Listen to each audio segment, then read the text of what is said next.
later, so they can let us know.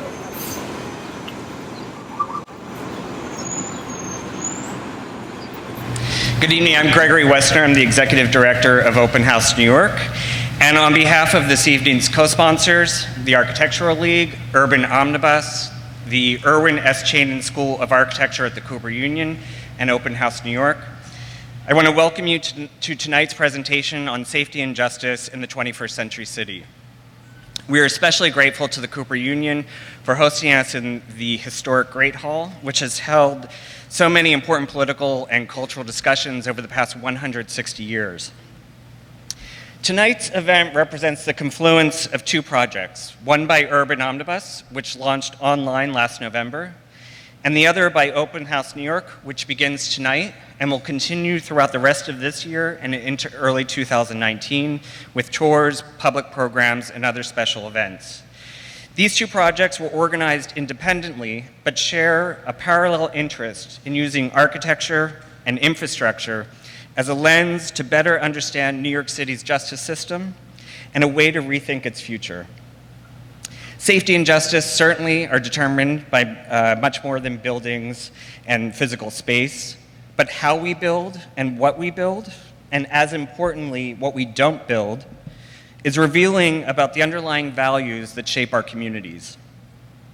For both Open House New York and Urban Omnibus, these projects are ultimately not about the buildings and rooms that service the criminal justice system, but in fact address much larger questions about the fundamental choices that we make as citizens about the city we want to live in.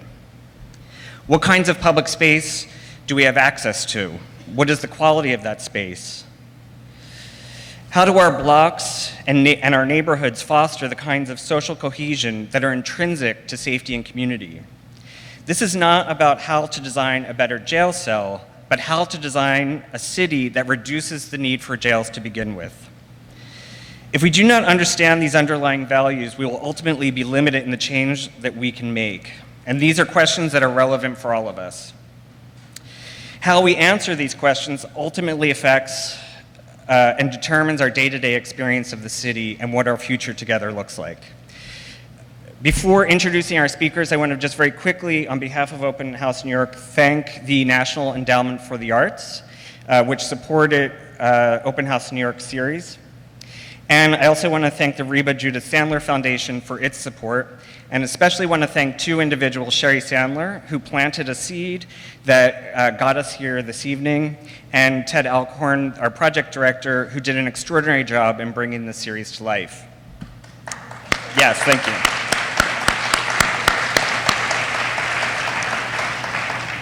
So I'm going to now introduce all of our speakers for this evening, and then I'm going to turn it over to them to take it from here. And I want to add before I do that we will have time after the presentations for questions and answers, and we're going to, volunteers will be roaming the crowd with index cards, so if you see a volunteer and you have a question, flag one down and we'll send them to the front. With us tonight, an extraordinarily accomplished group of individuals. They include Elizabeth Glazer. Liz Glazer is Director of the Mayor's Office of Criminal Justice, serving as the Senior Criminal Policy Advisor to the Mayor of New York City. Ms. Glazer oversees citywide criminal justice policy and implements strategies across city agencies to enhance public safety, reduce unnecessary incarceration, and increase fairness. She previously served as Secretary for Public Safety for Governor Cuomo, where she oversaw 8 state agencies, including corrections, parole, the state police, and the National Guard. Stanley Richards, a formerly incarcerated man of color with decades of experience in the criminal justice field, is Executive Vice President of the Fortune Society, a 50-year-old service and advocacy nonprofit in New York City that supports successful re-entry from prison and promotes alternatives to incarceration. Mr. Richards was honored as one of the 2014 Champions of Change by the Obama administration for his commitment to helping individuals impacted by the justice system. He also became the first formerly incarcerated person to be appointed by the City Council Speaker to the New York City Board of Correction. He also serves on a number of other committees, including the Independent Commission on New York City Criminal Justice and Incarceration Reform, chaired by former New York State Chief Judge Jonathan Littman, and the Working Group on Design, which is a subcommittee of the Justice Implementation Task Force created by Mayor de Blasio. Tina Luongo is attorney in charge of the criminal defense practice of the Legal Aid Society, leading a staff of over 1,100 who are in turn responsible for representing more than 200,000 people in trial, post-conviction, and parole matters. Ms. Luongo also spearheads the Decarceration Project, a citywide campaign to reduce and eventually eliminate the pretrial incarceration of poor people in New York City. Prior to joining Legal Aid in 2002, Ms. Luongo was Vice President of Operations for the National Council for Unity, a nonprofit organization implementing gang intervention and prevention programs in New York City and Boys and Girls Clubs of America. Moderating tonight's conversation will be Rosalie Genevro. Ms. Genevro is Executive Director of the Architectural League, a New York cultural institution with a national and international reach that nurtures excellence and stimulates discussion and innovation on important issues in architecture, design, and urbanism. At the League, she has conceived and launched projects including design studies on housing, parks, schools, and infrastructure, as well as the online magazine Urban Omnibus, and an initiative on climate change and architecture. She is a member of the New York Committee of the Regional Plan Association and is currently serving as co-chair, with Mr. Richards, of the Design Working Group of the New York City Justice Implementation Task Force. So, with that, I'm going to turn it over to Liz Glazer to lead us into tonight's program. Thank you.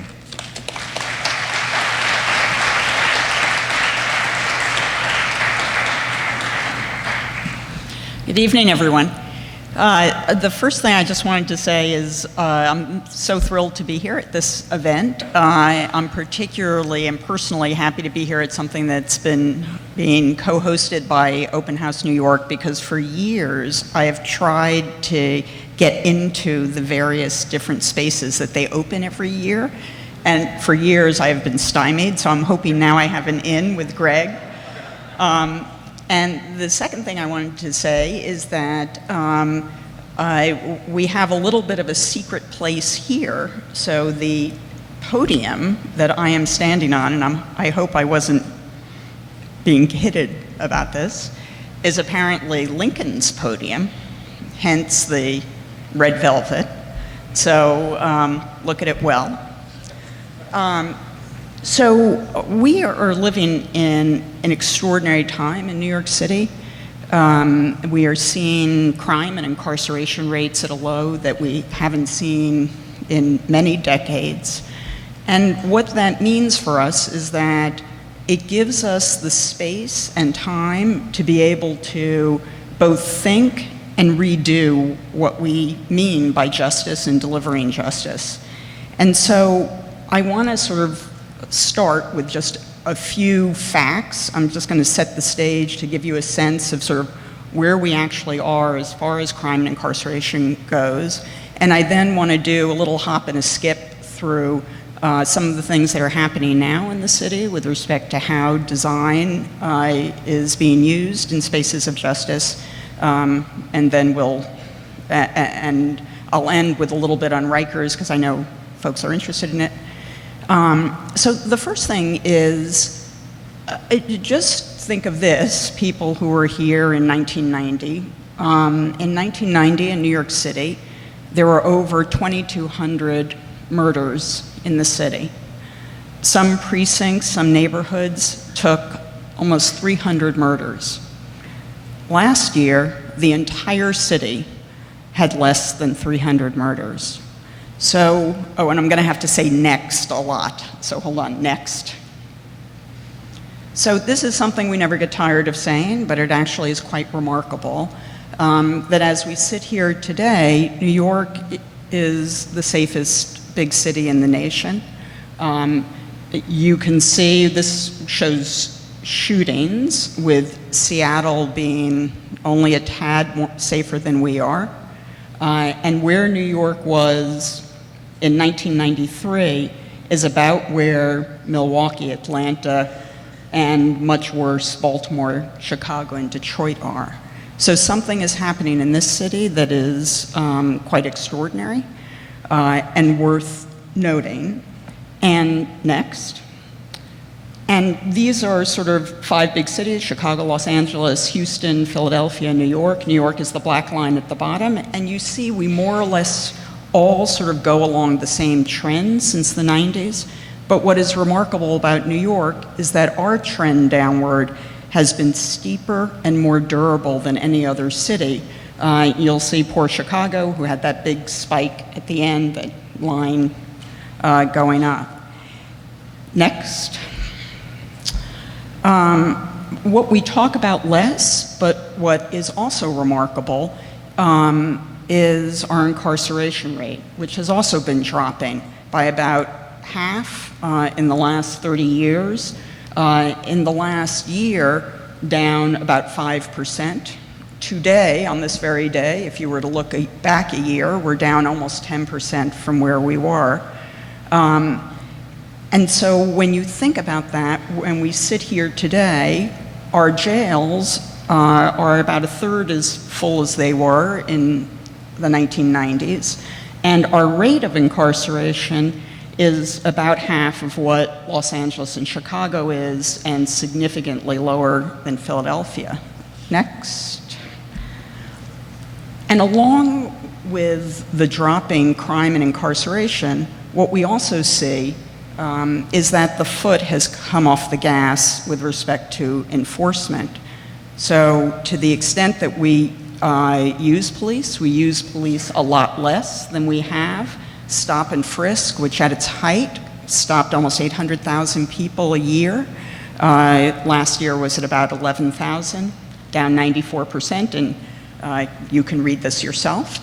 And so those are sort of 3 remarkable trends that are coming together. Next. But it's not all good news. And what is remarkable is how durable violence is, and how durable place is, and how insidious the inequality is in the rates of violence that our city suffers.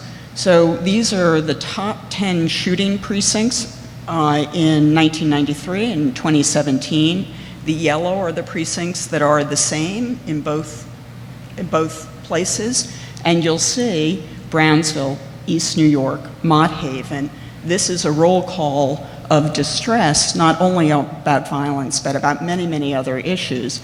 And to be sure, much fewer shootings. In Brownsville in 1993 had over 300 shootings, and last year about 30. But to people who live in those neighborhoods, that is relatively cold comfort. Next. And the neighborhoods that suffer from violence and from shootings suffer from every other kind of social distress. You'll see the maps show where our heaviest concentrations of incarceration are, of poverty, of infant mortality. And I could show you these maps over and over again on asthma and low education rates and high unemployment rates, and you would see the same thing. And these are also the neighborhoods in which African American and Latino New Yorkers are also concentrated.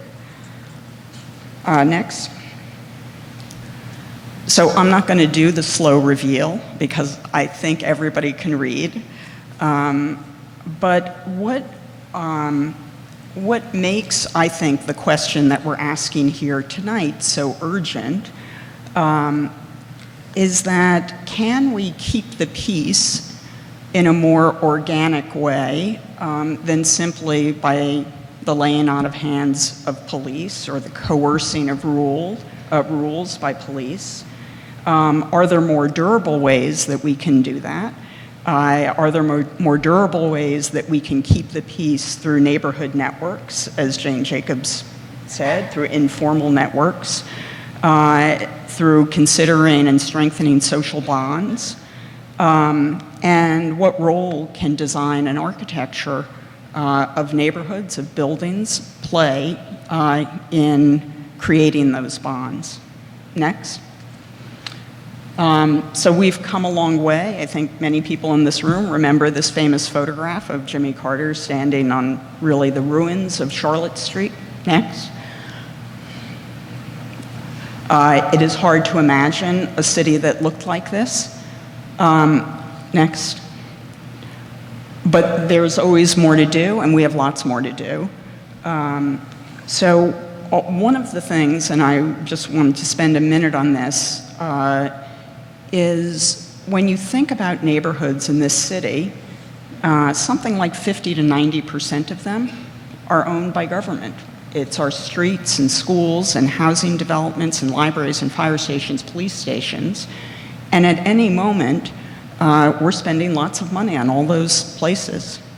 And so one of the questions that we asked and worked with a group of architects called Studio Gang on in 2 different neighborhoods is there a way we could knit together those investments, work with neighborhoods to figure out how to change the physical environment in order to make them more livable and to invite sort of activities that people want. Next. Oh, that's the same thing. Next. And so, you know, the life of cities is in our streets. For better or for worse. And the issue that we've been looking at is, when we did these projects, is to see where is crime, when does it happen, and when do activities happen. And not surprisingly, crime happens when activities abate, when people go home, when there aren't places to play. And so how can we sort of occupy those spaces in a better way? Next. So there are a whole bunch of ways, and I'm going to sort of just skip through these. On the top, this is the same building. The top is a library in East Flatbush. And how can we open up that library so that it feels a part of the street, so that it welcomes people in? Next. Here's a plaza in Corona. Same idea of how can we make a place inviting so that it is occupied by people. Next. Here we have a library in Queens. Again, inviting people to sit, to enjoy their ice cream cones and their afternoon out. Next. Here we have Parkside Plaza in Brooklyn. You can see what it looked like before and what it looks like afterwards, with really very, very modest investments, but again, sort of occupied in a way that promotes social interaction. Next. And art is an important part of this, both the making of art together and the display of art is a way that neighborhoods reinforce their identity and come together. Next. So these same principles, next, can be injected into our justice system because our justice system is also part of city life. It may not have been injected in this particular design, which has more of a fortress look than an inviting and open and transparent look. Next. And the way in which it looks, and the way in which it's designed, and the way in which people move through it express something to those people about how they're valued by their government, by their justice system, and what kind of an experience they can expect inside. And these pictures come from a New York Times series about the culture of delay in the courts and the kind of effect that that has in the delivery of the quality of justice in our system. Next. And you can see the long lines, the sort of airport-like, searching of people coming to do their civic duty in any number of ways. Next. And the architecture is not just a question of how it feels and whether it welcomes people and whether it makes people feel part of some kind of civic entity.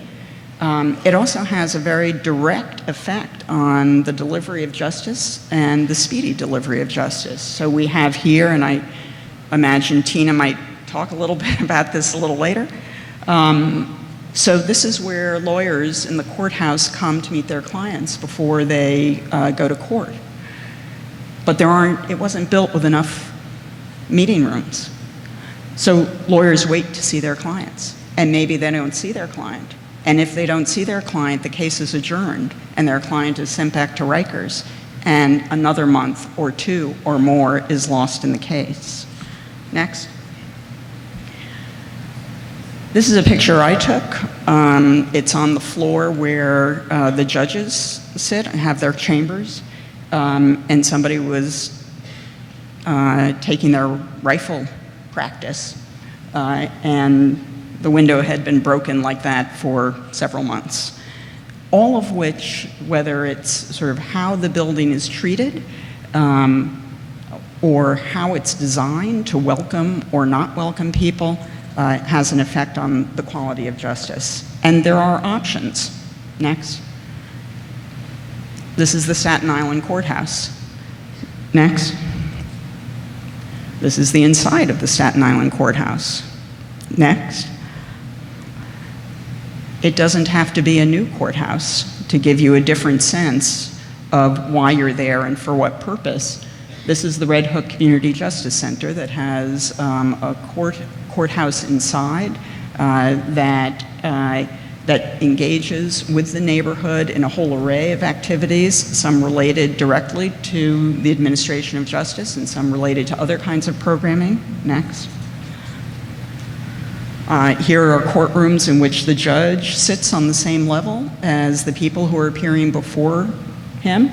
That gives a very different sense than sort of someone gazing down from a position of power. Next. Here are community rooms. Next. And so that brings us to our jails. And jails can be civic assets too, and we have an opportunity now in the city of New York to make that a reality.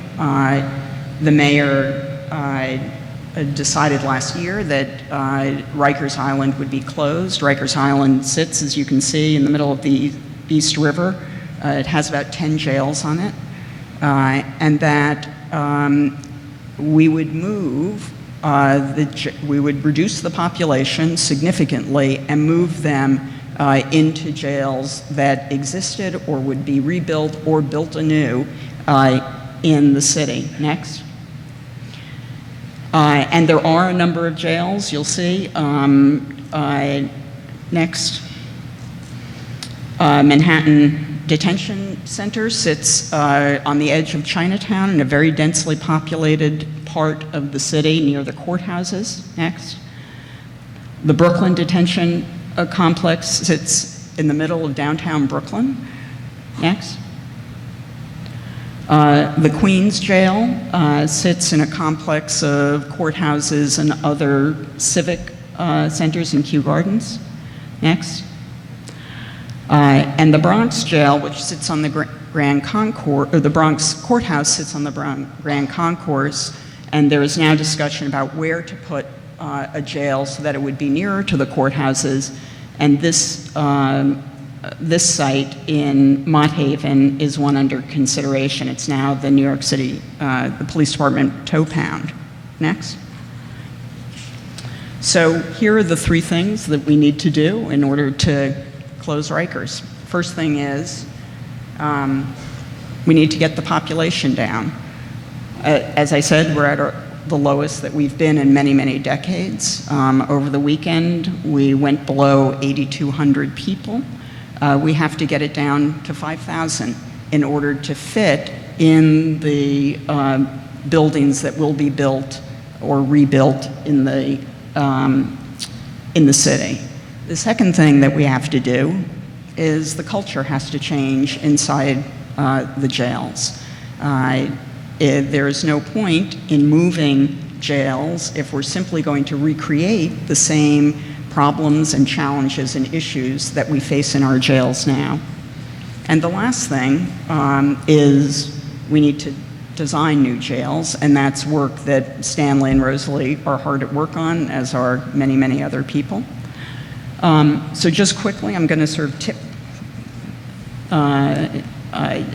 sort of whiz through this. Next. Reducing the population is not easy. Right now, as the population reduces, the people who are no longer going in, as they shouldn't go in, are low-level offenders. And who remains are people who are charged with felonies. That's most everybody. Almost half of them are charged with violent felonies. And about half the population, even if you paid bail, would not be able to walk out because a judge has determined that they should be in, or because they have other holds or other cases on them. So figuring out how to shrink that population, or shrink the size of the population, is an absolutely crucial piece of work that we're working on right now and having some success, but it will be a steep hill. Next. Changing the culture and purpose of jails. I think we're going to talk a bit about that. Is crucial, both with respect to officers and staff inside, and how it is that we provide opportunities for people who are in our jails so that they have a path to a productive life, so that they do not come back. Next. And the facility design itself has a profound impact in the way in which people behave, not just in jails, but a dark apartment versus a light apartment, a hall like this versus one that's not as grand, all have effects in the way in which people act and behave. Next. And there are opportunities here. This is a jail. This is a jail in San Diego, built with glass, built with soft furniture that welcomes people inside. Next. Here's a jail in Austria. Next. Next. In Denmark. Next. So this is sort of the challenge that lies in front of us. We have the biggest criminal justice reform effort underway that we have seen in many generations. We have an opportunity to truly transform the environment, both inside and out, of how we deal with people who are incarcerated. We have a way to express our values about whether or not we're going to normalize life inside so that people can transition back to their neighborhoods. And all of this is the work that Rosalie, Stanley, a host of others are at work on. Next. And it builds off the work that Van Allen, Dan Gallagher did for the Littman Commission, trying to re-envision how we might build neighborhood jails. Next. How we do it, ensuring that we have neighborhoods involved, and every stakeholder who's part of this process. Next. And so the most fascinating slide for last, all filled with letters and bureaucracy that hopefully we'll talk about as well. The question being, so why can't you do this tomorrow? And the reason why we can't do it tomorrow is because, one, this is probably the biggest public works project in this city in a long time, in size and scope and cost. Two, and I can't wait till we get to this part of the conversation, there is a lot of engagement that must and should happen in order to figure out what to build. And there are a lot of regulations that govern how that engagement happens with neighborhoods, with elected officials, and with others. And so this will be and is a long process that's engaging a lot of people, and we hope we'll have a terrific result. Thank you.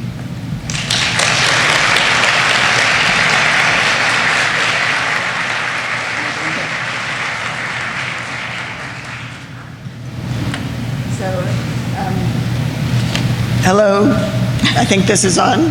I'm Rosalie Genevro. This is Tina Luongo, Liz you just met, and Stanley Richards. And as Liz has said, and as the description, as Greg laid out, our topic tonight is how the spaces and places of New York's criminal justice system can better support the freedom and sense of fairness and safety and pleasure that New Yorkers feel in their city for all New Yorkers. It is, as Liz has said, a topic that encompasses not only specific buildings that are explicitly identified with the criminal justice system, including courts and jails, but also our city overall, the streets, parks, public plazas, the subway, all the places that we inhabit together in living our collective life.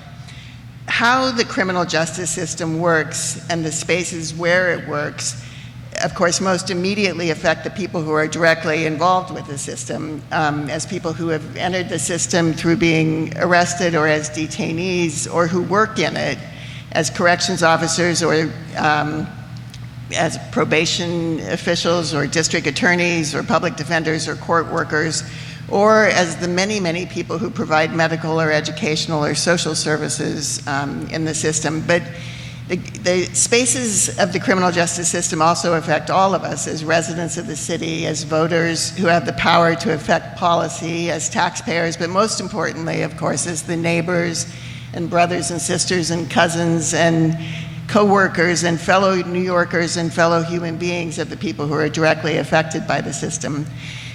This map, which I'm sorry to say is much fainter and smaller than I was hoping, but it's something that was created by the Architectural League by Urban Omnibus with our Location of Justice series, which was, I'd like to acknowledge Mariana Mogilevich and Olivia Schwob, who are the editor-in-chief and managing editor of Urban Omnibus.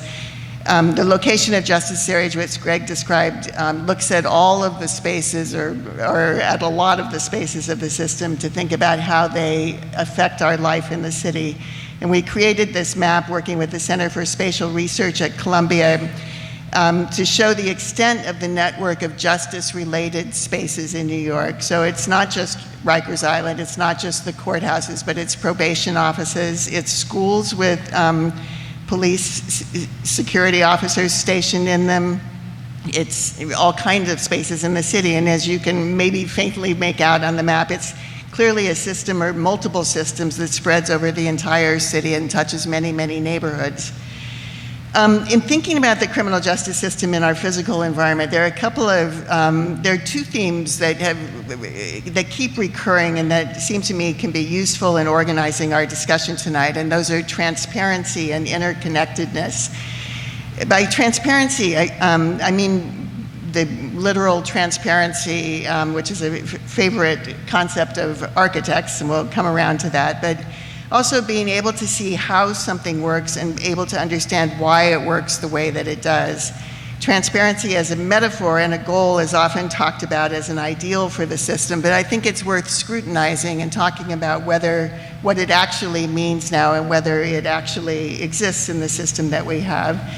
And then interconnectedness. One thing that I've learned as I've become a little bit more familiar with the system through the work that we're doing on the design working group is understanding how deeply intertwined the various parts of the system are with each other, that it is not just the jails that affect, or it's not just the way that the jails are run that affect how long someone is there or the experience they have. It's also the courts, and it's also the correctional health services and all kinds of other parts of the system.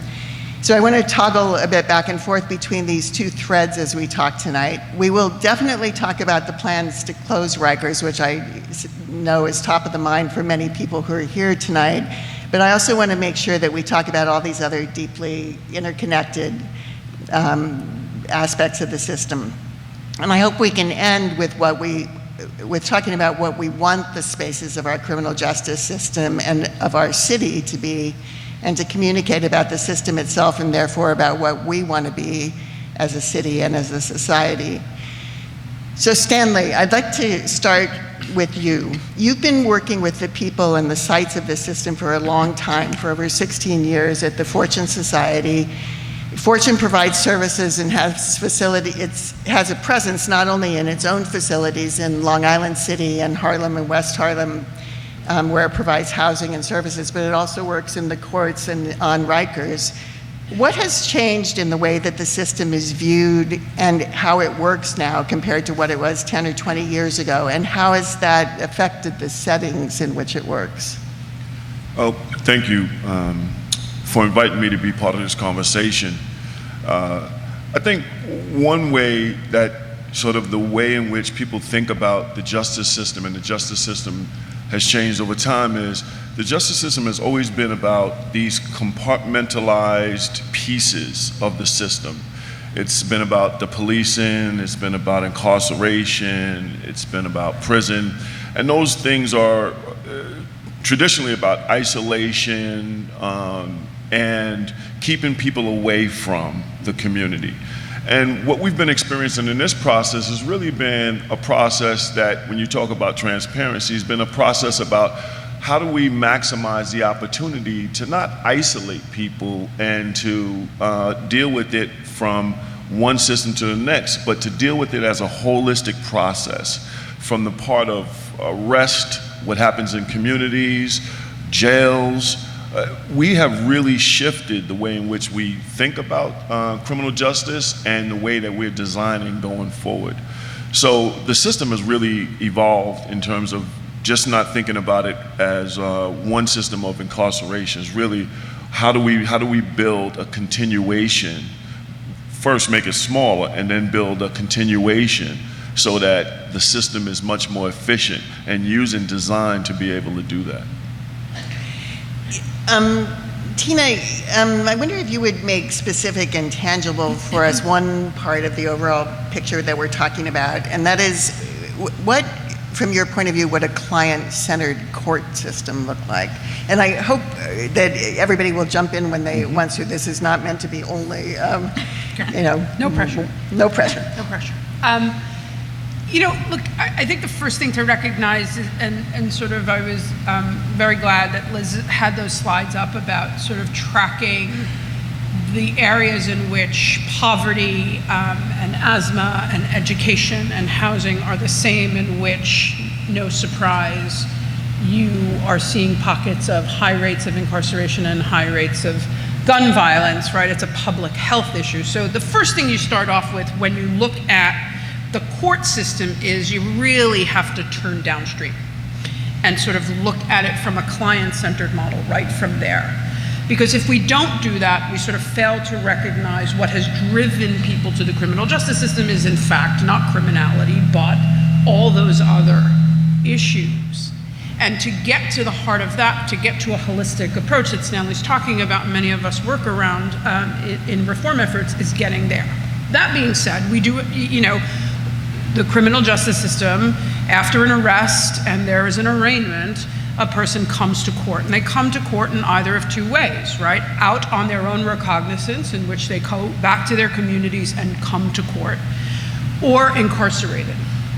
And they are then sort of brought back from in pre-trial, presumed innocent, back and forth from one of the DOC facilities, either a local facility that might be closer to court, or frankly, from Rikers. So when you look at the experience of the person who is incarcerated, there is nothing client-centered about that. Nothing. Closer? Sure, I'm getting feedback, so I thought moving away would be helpful. Better? Okay.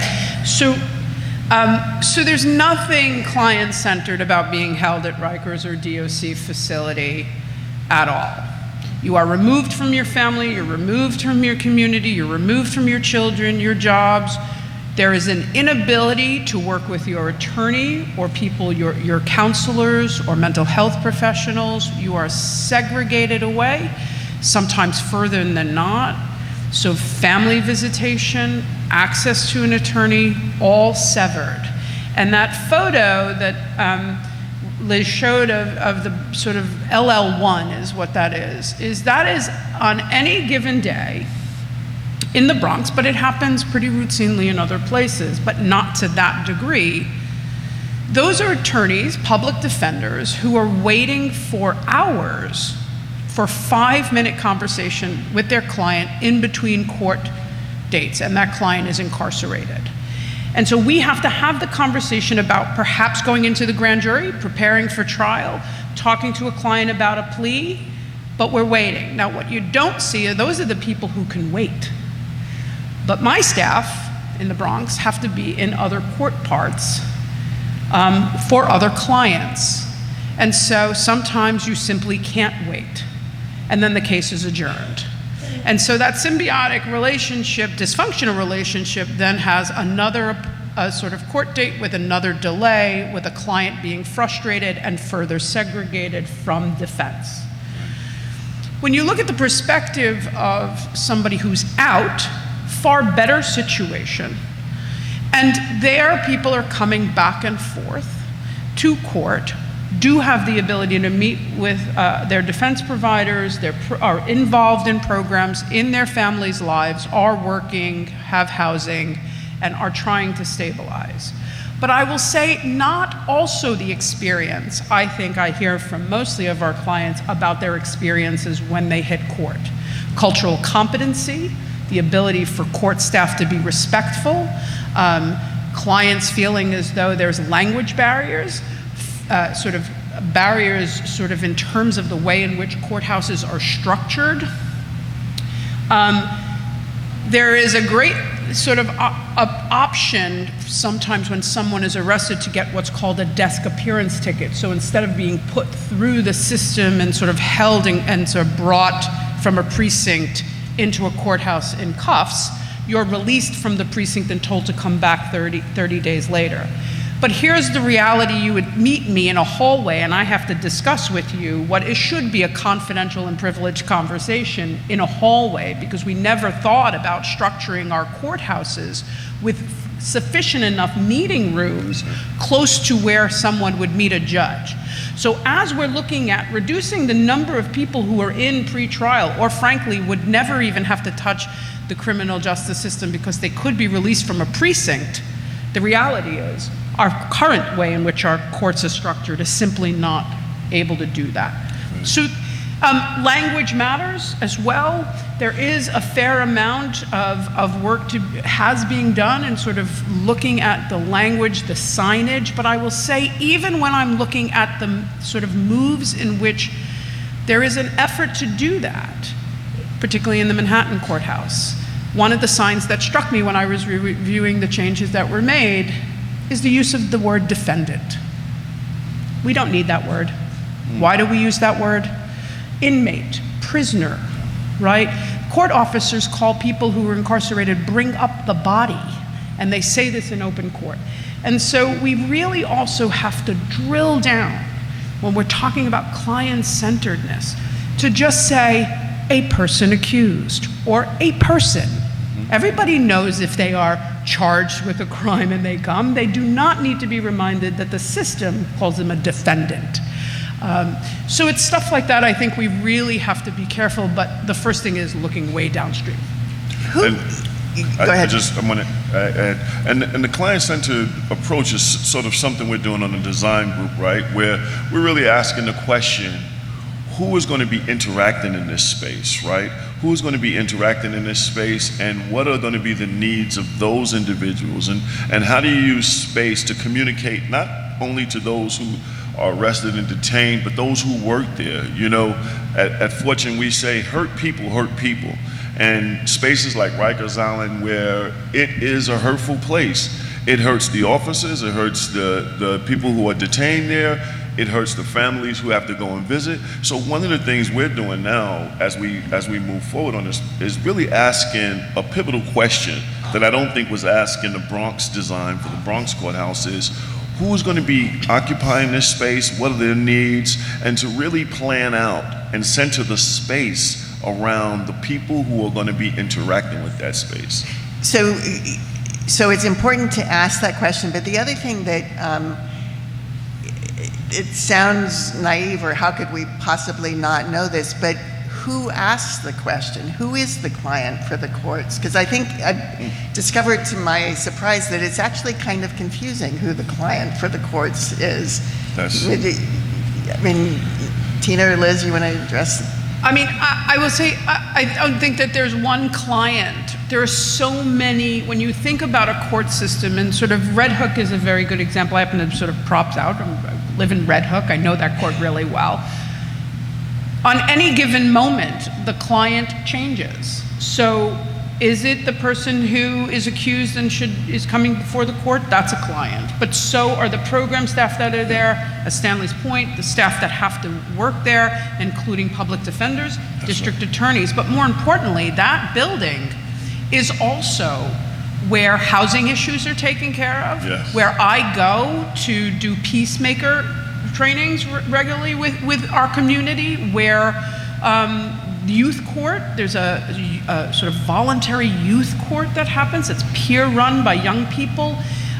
It's where we hunkered down during Sandy and where food was handed out. The court, if you did it right and you looked at courts as not just a place, even if it's a criminal court, not just a place where people are penalized, prosecuted, convicted, and jailed, and instead look at it as a place of where can I get redress from various issues, I think then you're changing the dynamic. And in the very, I guess, the very specific sense from architecture of who is the architectural client, like who's interacting, who's paying the bills for the, Liz. Liz is paying the bills. But who makes those final decisions when the architect comes and says, I think we should do it this way? And then who has the final say on, well, yeah, we're going to do it that way? So luckily we live in a bureaucracy. And I think the things that both Tina and Stanley are saying are actually beginning to seep in and change the way in which courthouses are designed, certainly the way jails are designed. So kind of the old model is, court administrators, city administrators, the people who actually are responsible for maintaining the buildings. Those are the folks who make the decisions about how many rooms, you have for meetings, whether a particular, stairwell will be here or there. Maybe they're making those decisions so that they can get better access to the HVAC system, as opposed to, having another meeting room. But I think what we're seeing, certainly in the jail design, and I think more and more in the courthouse process, is that these are civic assets. They have a much more heterogeneous use, as Tina was saying, than simply just a place of punishment. And so whether it's a Red Hook Community Justice Center, and all those words have meaning, or whether it's a jail, like some of these jails that we're seeing, across this country and in other countries, where it's not just a place where people are jailed, but there are other services that are there, and there are services that are unrelated to punishment.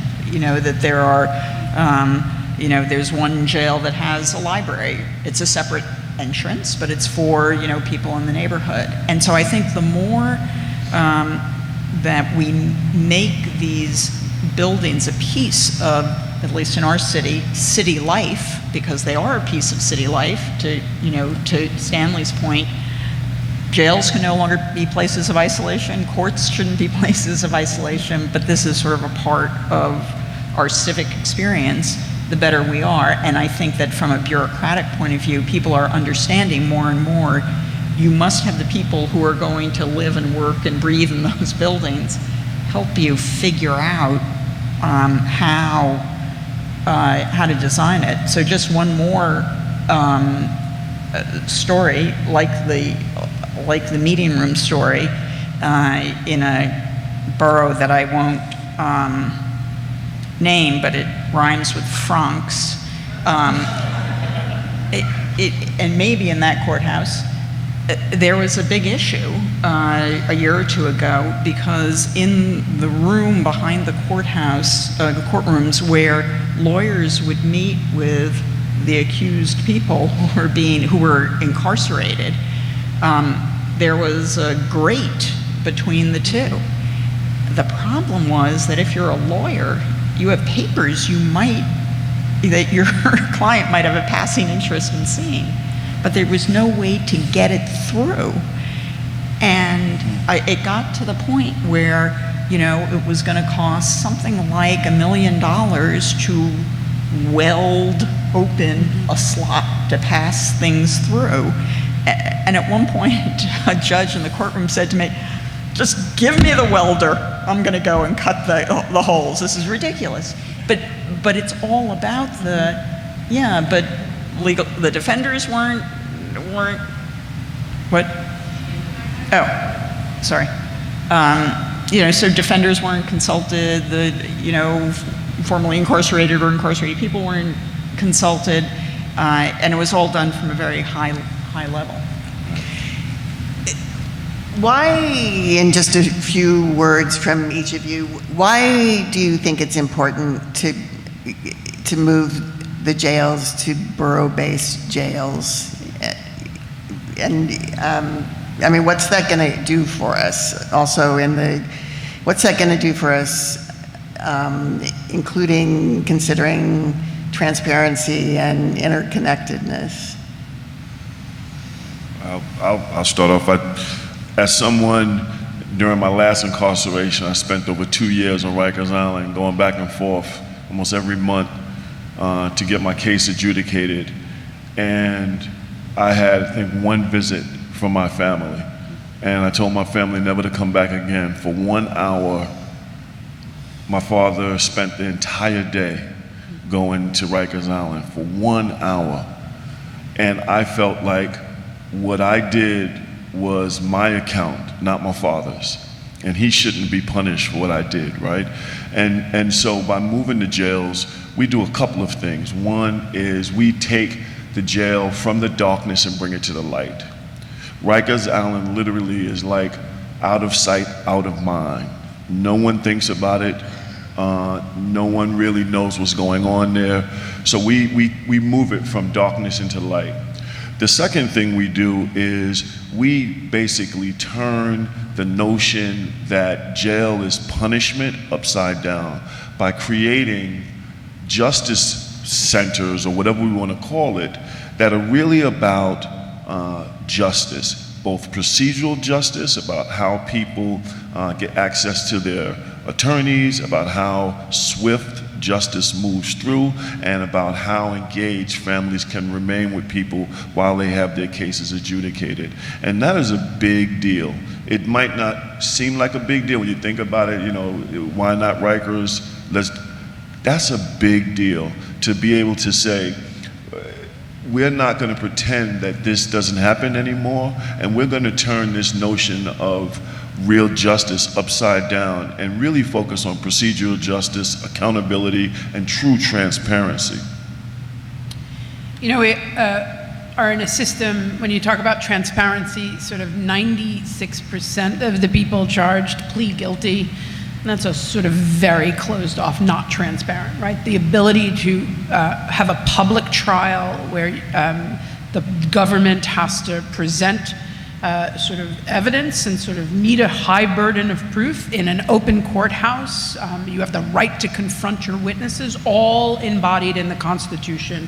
When you plea, shuts that down. Plea negotiations happen most of the time over the phone between the attorney and the district attorney, and then I go talk to my client, and they're incarcerated, right? So the first thing that we have to recognize is that is fed by being held at Rikers, being, right, sort of the plea, get me out of here or send me upstate, even though that is another carceral system. But that notion of I want it over and I can't get out and I want to be free from Rikers is very present in the minds of clients who plea. Moving the building closer, where you don't have to, by the way, wake up at 3 o'clock in the morning, you got woken up, you have to go through a process with your strip search to be put on a bus, to be brought to court in traffic for hours, to see your attorney for 5 minutes, potentially, to be then put back on the bus, back in, researched to go back into your housing, probably at 10 o'clock at night sometimes, takes a toll. Now I'll give you the example of when you assert your right to a trial, what happens. 2-week trial happened to a client of ours. Every day that happened. 3 o'clock in the morning, wake up, get on the bus. Now here's the difference. That client has to be engaged in their defense, seated at a defense table while the jury is watching. Can't doze off. Food is not so great. They probably not have had a shower. That person has a right to testify. The morning that that person was supposed to testify, we had to beg to give him breakfast because he had missed it. And so we needed him alert. All of that matters. All of that. Had he been closer to court, that would have been cut down. We could have worked with him to prepare him to testify in a better way. All of those rights shut down just in the fact that you have to commute. Then add all the stuff that Stanley says, and then you are right with a not transparent system that forces people to plea because you have to have the wherewithal to push through that level of 2 weeks in order to assert your constitutional right to trial. Right? That's really getting to the heart of the problem. So, Liz, you addressed a little bit why is it going to take 10 years to do this, but would you talk a little bit more about what the big challenges are, what the blockages are in moving this process forward? Yeah. So the first thing is we have to get the population down. When we started, it was thank you, Stanley. When we started, it was we needed to reduce it by half. We've now been at it for about a year.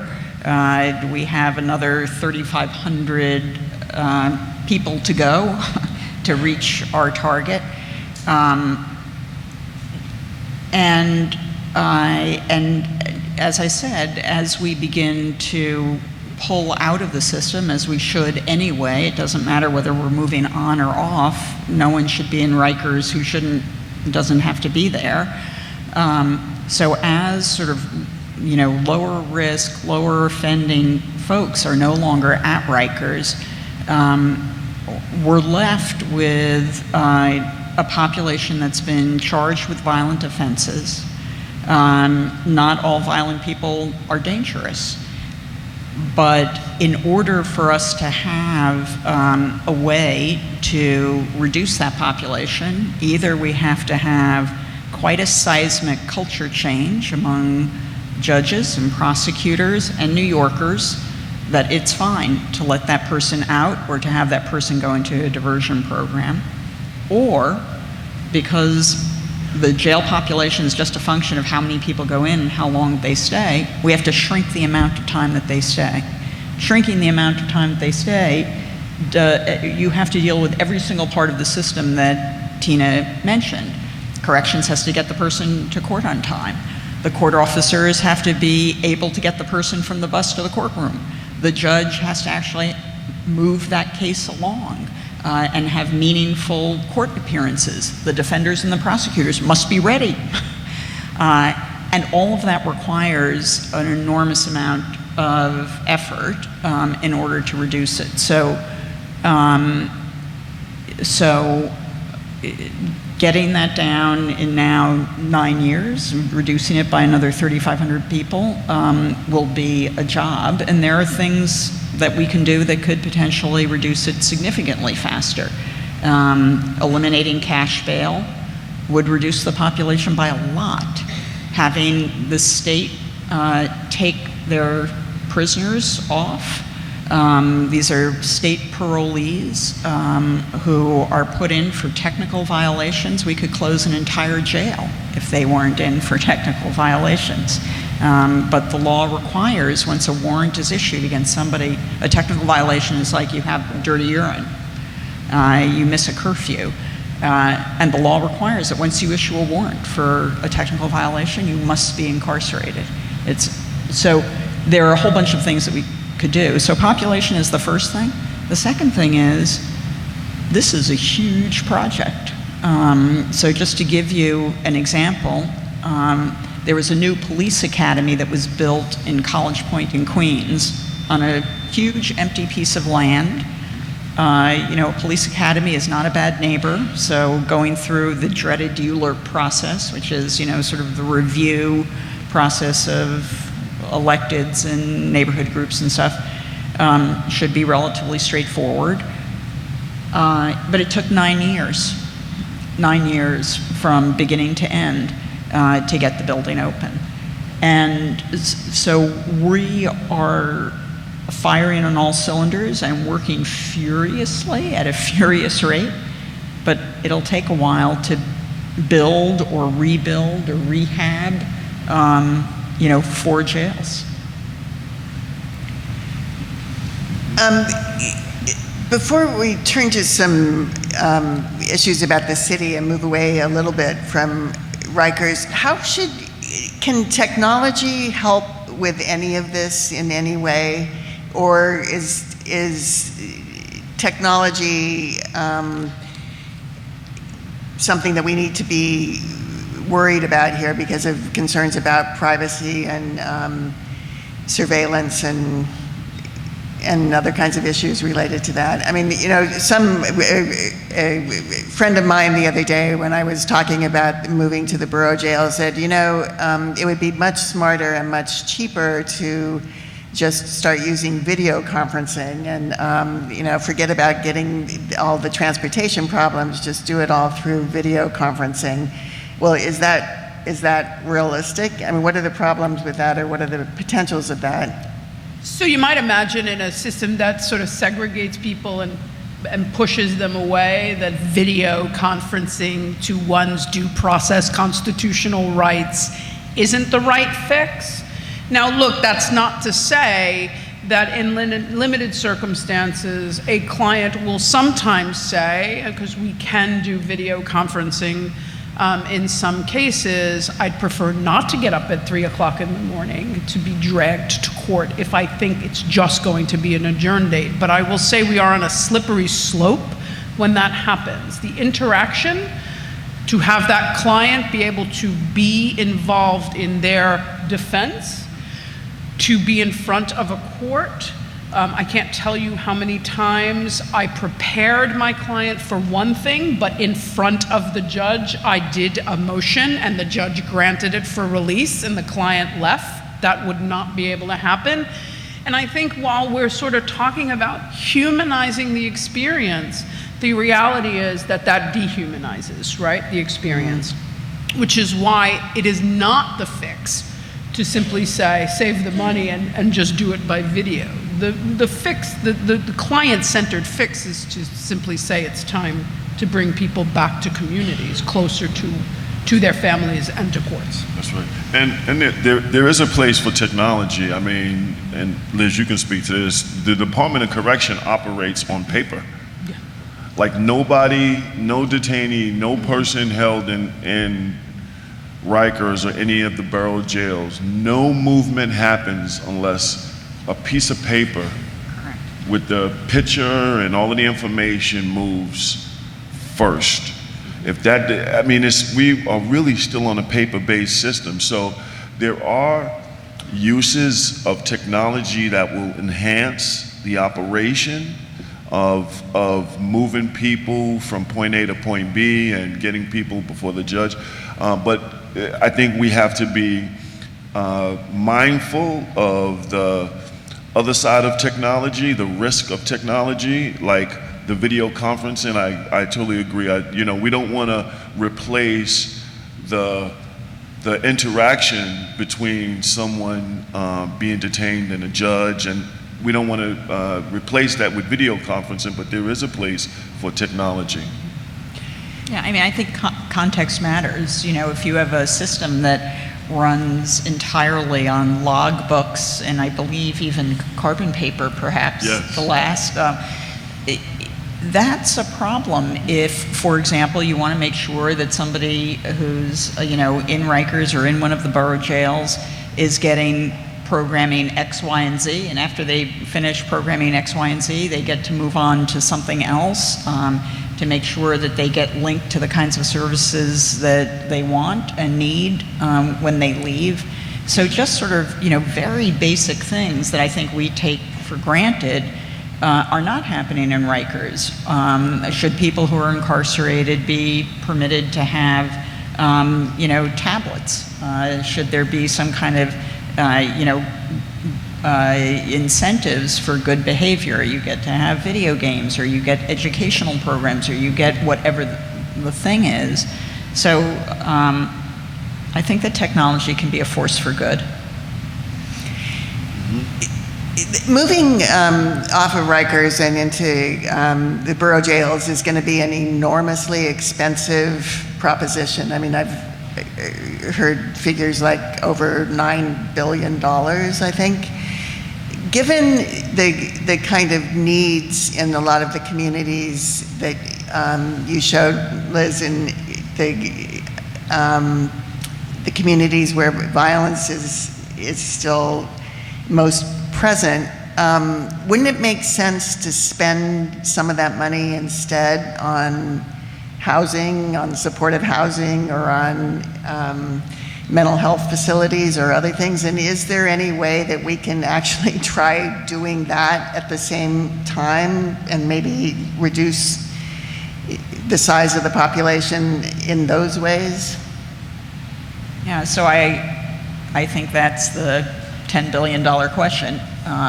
And I think sort of where we're all headed, or at least in this city, is some recognition that safety is more than the absence of crime, and that the role of education and housing and all those other things are absolute crucial crime-fighting tools. And there's been a huge investment, over the last 4 years in all of those things. And absolutely, the goal is to have as small a system as possible. So how those decisions get made, and yeah, to some degree it is a zero-sum game. The billions that you spend on that, you may not spend on something else. But right now we're in an intolerable situation in which the costs, the human costs of staying on Rikers, seem too great, and that it causes a kind of rupture within neighborhoods and between families that is ultimately incredibly damaging, and sort of loops back to your question of why borough jails? Well, why borough jails? Because everybody goes home, and in jails people actually don't stay that long. And so life inside should be as normalized as possible so that people can pick up a life when they go outside, and whether you're sort of, hardline or not, that is a way that you reduce offending, is by ensuring that people are, on the road to something that's productive and meaningful. And on the Lippman report, we put in there that there will be savings if this all works out according to the numbers that were in the report, that there were savings where we can then begin to think about community reinvestments. How do we invest when we bring down the side and we begin to see the savings from the system we have now versus what we'll have in the future? Can we take those dollars and reinvest it back in those communities that are hardest hit? So we're not just shrinking the population now, but we're cutting off the sort of spigot that sends so many people into the criminal justice system through investments in education, mental health, housing, and the like? There have been moments of reform in the criminal justice system before. I mean, there was an amazing commissioner in the 1950s named Anna Cross, who I think by any measure, any of us would say she was in fact an important reformer, and yet that's the time at which Rikers was built up. And you know, there have been other moments when attempts were made to change things, including in the Koch administration. There was an attempt to move off of Rikers. So what needs to happen for this moment of reform to stick and really to accomplish what you're setting out to do? All right. So I might be sort of a Panglossian optimist, but I think that we are in a kind of virtuous cycle right now. I think the steepness of the decline in crime and incarceration, not only over the last couple of decades, but really just in the last couple of years, has a durability to it that feels different from what happened before. I also think that there is a sea change in the way in which people are thinking about not just criminal justice, but justice reform, in which there's a much more heterogeneous view as to how it is we create safety that doesn't always have to be about rules being coerced, but has to be about how people feel within themselves that they are part of a family, a neighborhood, part of civic society, and that is sort of the durable way that we achieve safety. So I think that something remarkable that I can't quite put my finger on is happening, at least in New York City, and I think that we see it in the numbers, and we see it in the way in which whole parts of our system are starting to turn and change. And I see it, I've been advocating for reforms for a lot of years, and the one thing that I noticed that is totally different, it's always been, whenever we talked about reforms, it's always been a subsection of the sort of criminal justice operators who have been having a conversation, right? So it's been like people on the correction side and advocates, and you know, people on the court side and advocates, and what we're seeing now is everybody's at the table, from the police to the Commissioner of Corrections, the police commissioners, one of the steering committee members. So we are now bringing everybody who has a stake in this to the table. That's one. The other thing I think we need to do as advocates, there's a role that we need to make sure we're holding our government partners accountable for moving this vision forward. And so we need to keep that going. And then as participants in helping it, we need to keep our foot on the gas. We can't let up. We've had some successes. We see the numbers continue to come down, but we can't stop and say we arrived. We really have to keep moving forward until we get past the finish line. I also think it's part of a national conversation. You can't go back when we start to recognize and have the truthful conversations about how these systems have started with actually decades upon decades, centuries upon centuries of racist oppression. I don't think we go backwards from that. We can't go backwards, and it's part of every conversation we are having across this country.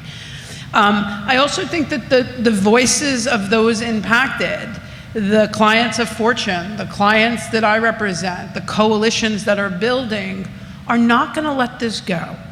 I don't care what administration is going to be here, right? Or who is at this table on these panels. I don't think you turn back anymore. I think the difference between those reforms were that they were isolated and for a specific purpose, but we were not talking about how we got there. We were talking about how to make these reforms without recognizing the history and without hearing the voices of the people who actually this was affecting. I don't think we go backwards. Okay. I think that is a great way for this part of the panel to end. Greg, are you ready with some questions from the audience?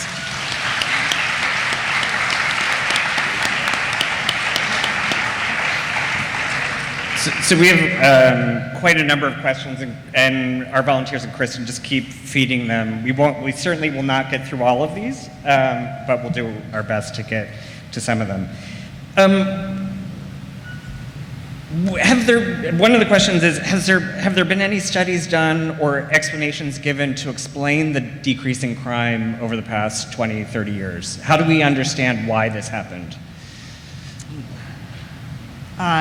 So a couple of years ago, I was in a very smoky room at the American Criminological Association, and gathered in that room were the greatest criminologists of all time from across the globe discussing just this question. And the answer was, we don't know. So I think there have been a lot of explanations, certainly in the city of New York. There have been a lot of explanations. It's been everything. It's been everything from, the famous Freakonomics, abortion explanation, to the fatigue following the crack epidemic, to just a demographic aging out, to whether policing and CompStat actually worked, to the most recent book that's come out by a guy named Pat Sharkey, who's a wonderful sociologist, who said, actually, one of the most important things that happened was the rise of neighborhood groups, and that they actually drove kind of us towards this moment of peace. So the answer is, we don't know. We don't know. I can tell you really quickly, I can tell you what we see at Fortune, and that is when people have a sense of hope that they can have a brighter future, people will fight tooth and nail to hold on to that hope. When hope is diminished, and it's diminished in a number of ways through the interactions with our systems and the way we communicate to people, when people feel like there's something good will happen in their life, they will fight tooth and nail to hold on to it. And I think we have a big sense of hope in this city about what people can accomplish and how people can live in this city. And that sense of hope, do you think, has changed over the past 20 years, that it's increased? I think I agree, but why do we have more hope today? I think it's economic hope, right? I think economic hope is a big thing, right? Because people identify with the job they have, like who they are. And I think when you give people opportunity to work and earn a living, that communicates volumes to them and their families. And so I think that's a big part of the hope that's going on. So one of the things that we're specifically looking at in Open House New York series is the reality that the criminal justice system is actually dealing with a lot of things that have nothing to do with criminality per se, but have to do with like mental health and other issues. There was a question about how do you deal with the people who have mental health issues on Rikers, and is there a sense of what proportion they make up of the population? And if we had a more robust mental health system, could that address any of the issues? So I think it's probably close to 40, if not a bit over 40% of the people at Rikers are diagnosed with a mental illness, and that's after being diagnosed with a mental illness, right? So the question is, what should we have done in that case? And we're really looking at, and there's a robust conversation right now saying, okay, this is a population that should be diverted, could be diverted, must be diverted. A study was shown that a person who's diagnosed with a mental illness stays in 5 times longer than somebody who has the exact charge and the exact sort of criminal history as somebody who does not. And that's about sort of the other systems that were broken, like maybe perhaps the person was off their medication because their benefits had been lost, or for a whole, or they're street homeless and sort of no family. So we really have to look at that. And, you know, that must be something we focus on, because again, it is about that person didn't have to be brought to the doors of the criminal justice system. Can we divert that person? Can we ramp that person as soon as that person's identified to a much more appropriate system and keep them connected in resources? Yeah, this is an issue that that places across the country are dealing with.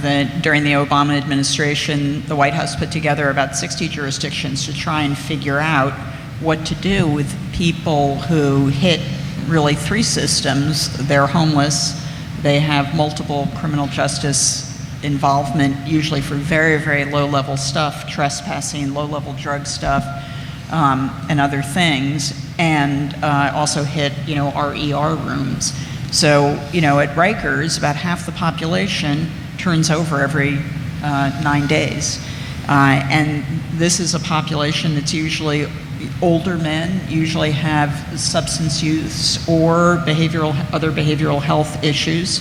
And we see what happens with them is that they're back at Rikers more or less every 6 weeks. They stay for very short periods of time, 5 to 10 days. And in the interim, they're in the shelters and in ER rooms.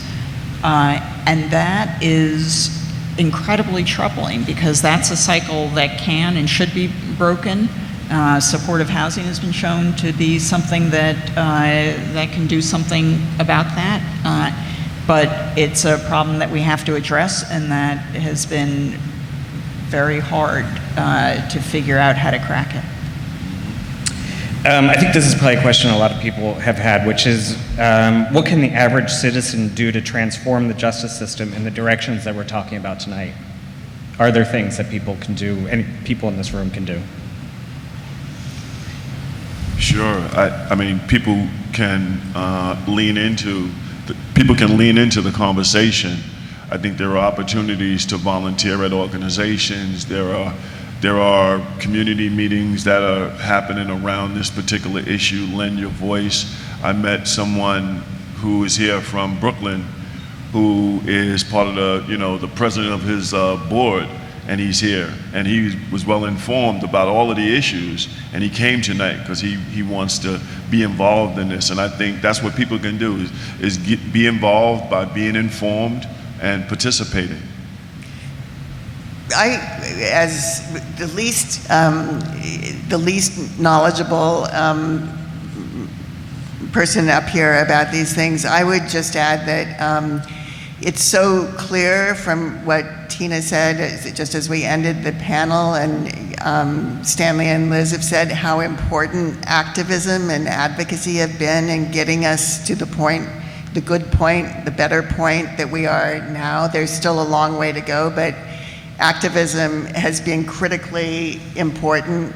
And also, I would say that taking the time to learn and understand what is going on about issues like the discovery law that Tina and Legal Aid have been working on, it's ridiculous the way that New York's discovery laws work and the damage that they do to people who have been charged and are awaiting adjudication. And there are, all kinds of other issues that I think just as citizens that we can inform ourselves about, and as voters we can affect, at least with our one vote, what happens. And I would add, also what we've learned at Open House New York, and have heard many times from people in city government, is really the only time change will happen is if they are compelled to change by all of you. And I think the message of moving things out of darkness into light, and moving it out of isolation and putting it into the community, or at least even bringing the conversation into the community, is one step towards achieving that and getting the public will to make city government and state government and federal government act is one way to do that also. There have been a couple questions about there are 4 jails proposed, but not 5, meaning one borough's not on that list. And is there a reason for that you want to talk about? So my position is there should be 5, and I have been very public about that. So I'm going to I haven't defer. heard that about you. No, that I'm public to say, really, Staten Island, talk about isolation. And so, I'm going to keep pushing. So maybe one day there'll be 5. And here's the thing, in the Lippman report, we said 1 for each borough as well. But here's the interesting thing, right? The gentleman I was talking to at the beginning had said, why 5 jails, right? Why not 8? If we're talking about building a smaller system, why not have 2 jails in the borough where we have, instead of 1,300 in one facility, we have, 600 or 650 or whatever. Why not really go to smaller? So those are, and I said to him, I said, you need to continue to come to these meetings and go to the community engagement meetings, because that's a great question. It's like, what does it really take for us to have this smaller footprint, to have design and operation work hand in hand to both communicate that the people in the system working and detained there mean something to everybody? So, What are the kinds of concerns that get voiced most often about this switch, about locating them within the borough-based network? Because the Brooklyn Detention Center has been operating in downtown Brooklyn at the nexus of all of these neighborhoods that Boerum Hill and Brooklyn Heights and downtown Brooklyn. So there's a precedent for this already working. So does that help bolster a case for transitioning to this new network? I think people view jails in the old way, and they seem like scary places, and no one wants one across from their house, their playground, their school. And that's the reason why design becomes so important. That's the reason why figuring out how to normalize activities inside a jail becomes important.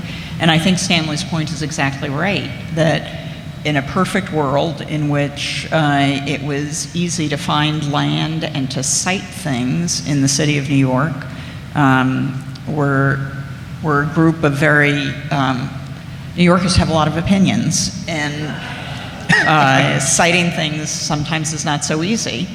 But in a perfect world, we would have smaller jails that look more like the jails that I showed you at the end of that slideshow. But I think that is going to be tough. It's getting a little late, so as a final question, what other models, and Liz, you had shown some, but what other cities, what other models, who is doing this in the way that we should aspire to? Who's doing it the most ideal, in the most ideal way? So there are a lot of different jails across the city that I think are the nation that are actually quite interesting. Denver is a very interesting jail for exactly the reasons that Tina pointed out, because the jail and the courtrooms are very integrated. And so all those issues of being woken up in 3 in the morning and how actually people have their cases move is important. San Francisco is an old jail, but has amazing programming inside and incredible reentry services and other things. So for other reasons, it's an interesting place. San Diego, which looks so amazing, just from its physical design, it seems to me is really kind of a model. How you build that in a dense urban environment, like, for example, smack in the middle of Chinatown, or in some of the, our other locations. That's a question. And I would say this is exactly right. There are pockets of like jail design where you see that great ideas, it's operational, it's functional. But I got to tell you, what New York City is doing now with this kind of reform, this is massive. And when we completed and close Rikers, we are going to be able to show the nation that you can take a system that when I was in the jails, it was 22,000 people held in detention in New York City jails. 22,000. We're down to under 9,000. That we could take a massive system. Under 8,300. 8,300. 8,300. We could take a massive system and transform it, not only in terms of the numbers, but in terms of the way it operates. And that's going to be huge. Right. So we'll be the city that everyone aspires to be like. That's right. Right. I want to thank our panelists tonight. This has been amazing.